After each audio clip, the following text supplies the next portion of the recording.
Greetings and welcome to the final module of the Virtual Adolescent Literacy Model Foundations training. You worked your way through the overview of content literacy, academic dialogue, writing to learn, and vocabulary development. And now it's time to think about how we bring all this together to support student learning in our classrooms. If you click on the Planning tab at the top of the web page and scroll down on that, you'll see the video that you're watching now and three other documents. The double entry organizer for the video. The DEO is a strategy that helps you interact with the content on the left. In fact, we even give you some guiding questions. But the important learning is on the right-hand side, and that comes from you. The connections you're going to make, what you already know about your content, and what you already know about planning. So we want you to think about using this structure. It sets you up for the conversation later. It also helps set you up for the task that you have after this. The minimum daily learning sequence document, I'll come back to this in a second. And then that third is the experiences that you've gone through as part of this training applied to the MDLS framework. So let's go back and look at the minimum daily learning sequence, or MDLS. This is a culmination of what we know about research into planning and our experiences in working with teachers to integrate literacy into the classroom. Our goals are always to create a coherent experience using literacy purposefully to support clear learning objectives. Those three pieces, coherent experience, purposeful literacy, and clear learning objectives, become the foundation of our planning and our minimum daily learning sequence. That coherent experience is a combination of content and process. It's important that we know the content so that we can achieve the levels of thinking that are necessary to support standards. But as students begin thinking at higher levels, many of them need tools to help learn that process of critical thinking and how to organize their thinking. Those tools, those literacy tools and processes, work together with the content to create that coherent learning experience. Purposeful literacy is not saying, I want to use the interactive word wall. It's saying, I really think that it's important for my students to understand the vocabulary, the nuanced vocabulary, that tier 3 vocabulary, and to use it effectively. So I'm going to design experiences in my classroom that give students those authentic engagements, authentic interactions, help them make connections between the terminology we're using and things they already know. And the interactive word wall is a strategy that helps me do that. It's very important that we think about any of the strategies that we're going to be using in our classrooms. What's the purpose and what strategy helps me achieve that purpose? And then last but certainly not least is making sure that we have clear learning objectives. We understand what our goals are, and that allows us to help support students to achieve those goals. Those three pieces become the foundation of the minimum daily learning sequence, and that sequence has 4 components. Activate the lesson. In other words, we've got to get students engaged in the lesson, activate prior knowledge, get them thinking about it, hook them.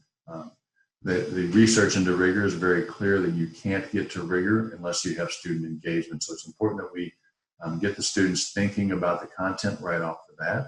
And we want them to be thinking about what they already know and bringing that to the table for the work that we do.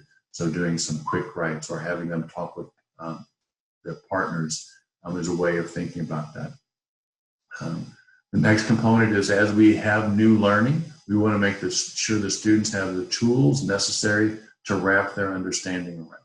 In other words, we want to make sure that if we're doing some reading or we're watching a video or we're listening to a lecture, that we're giving the students the opportunity to think about what they're learning, but make connections to that learning as they go through the process, making sure that we're designing that accessing of information to set them up for success later in the lesson.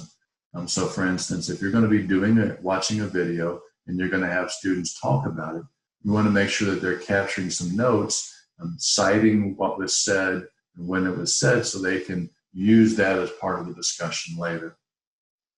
The next component of that minimum daily learning sequence is how they're going to apply what they're learning, connect it to what they already know, or apply it into some situations. It's very important here that we think about this idea of they're clarifying their thinking, they're organizing their thinking. They've got a lot of information in their head that they have to connect to, and those processes that help them organize and make sense of the information. And then last but certainly not least, we want to make sure that we're thinking about how we help students synthesize what they're learning to help set them up for long-term retention of that information. The synthesis component is equally as important to help them process the actual process itself. We want to make sure that they understand and can use the processes effectively. That feedback also helps you understand what's working well for your students, what differentiation you need to do, and what additional support students might need to effectively use those processes. So it's important that we think about those four components, the rationale and purpose, why we have those in there. Then the third column of this document talks about possible strategies. This is not an exhaustive list of strategies. There are other strategies in the adolescent literacy model. I'm sure you have your own strategies that you've worked through. Your department may also have worked through some strategies. It's important to understand that part of the adolescent literacy model is giving teachers a common toolbox that they use with students. That common language also helps students as they transition from one class to another. They see consistent use of strategies. They understand the strategies, makes it easier for them to apply to new situations. It doesn't mean that a See, Think, Wonder is going to look the same in every classroom. When you're applying a See, Think, Wonder in a lab setting, in a science classroom, it's going to be different than students who might be reading data in a social studies classroom from the 1950s. That data is going to be processed differently in a social studies classroom because they're looking for connections to events that were already happening during that era. They're trying to contextualize it or triangulate that data to make sure that it makes sense in what they already know. But that data in the science classroom is going to be tied to the experience they had as they were gathering the data. Again, the See, Think, Wonder is a great tool to help students process that information applied slightly differently. That's where that content knowledge and you understanding what your purpose is comes into play. That last column really is to think about the fact that a balanced approach to literacy is important because it allows students to use more parts of a greater range of their brain. When you're writing, you're using a different portion of the brain than you are when you're speaking and listening. And by being intentional and giving students multiple opportunities to do both of those, we set them up for the opportunity for deeper learning. So let's take this framework and walk through what we were thinking when we did the content literacy module. I'm not going to walk you through each one of these. You experienced the module, so you can read through it and see it, but I do want to talk about a couple of key points. One is the strategy we used when we had you access the Foundations Guidebook. First of all, when we had you do the reading, we gave you a reason. We told you who the audience was going to be when you came out of it, so you were prepared to be successful with that audience. And we gave you the text codes and margin notes strategy. The text codes and margin notes strategy was intentionally chosen here. If you remember, one of the codes that we chose was T for term, to really begin to get you thinking about what were those critical terms. We didn't want you to read with that specific purpose in mind already because you would have possibly skipped over reading and just focused on the terms. But as you were reading, we wanted you to think about what some of those key terms were.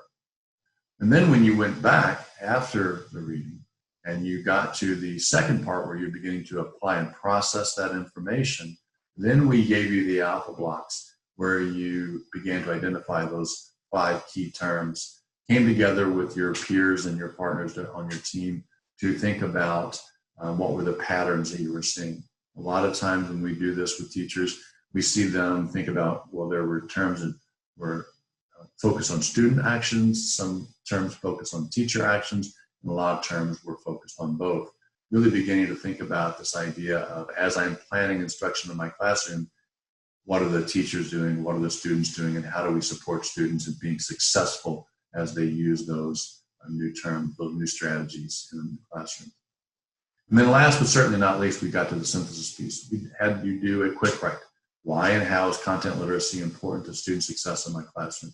This was tied back to our goal, our learning objective. We wanted you to develop a common understanding of content literacy, and this prompt gives us an opportunity to see where your thinking is now. I will say that it's important to recognize that had we done this in a face-to-face environment, we would have given you the opportunity to work with a peer to share your thinking and to hear their thinking, to refine some of your writing before you submitted it at the end of the day. Because we were in an asynchronous virtual setting, we didn't necessarily have the opportunity to do that. So that setting also impacted the strategies that we chose for learning sequences.